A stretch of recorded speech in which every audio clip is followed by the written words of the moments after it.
So we're going to start with our infusion, and typically we would use 25 to 30 grams of dried herb per 500 milliliters of water. If we were using fresh herbs, we would use 60 to 75 grams of fresh herb to 500 milliliters of water. We either want a stainless steel pot or a teapot, a wooden spoon, a strainer, or some form of cheesecloth if you don't have a strainer, and also a large screw top jar or pitcher. So this water has already been boiled. So with an infusion, what we want to do is we want to boil water, and then once the water is done boiling, we're going to pour it over the herbs.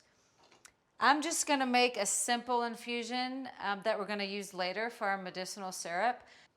So this is elderflower that we're going to make into an infusion. It is a diaphoretic, so it will promote sweating or diaphoresis when we have a fever.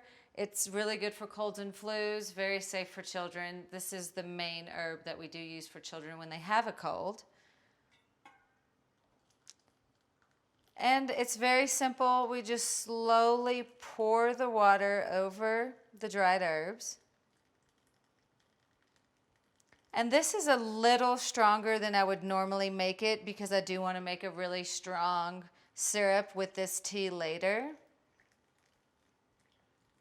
It can get really bitter, so if you are just going to have your child or your client drink the tea, I suggest not letting it sit for very long.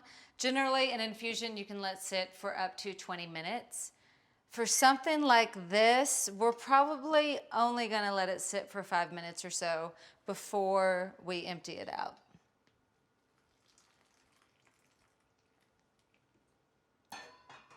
Because you can see, since it is so strong, it's already gotten a really dark color.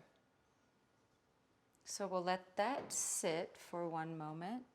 So as soon as you take the herbs out of the liquid, obviously it's not going to get any stronger.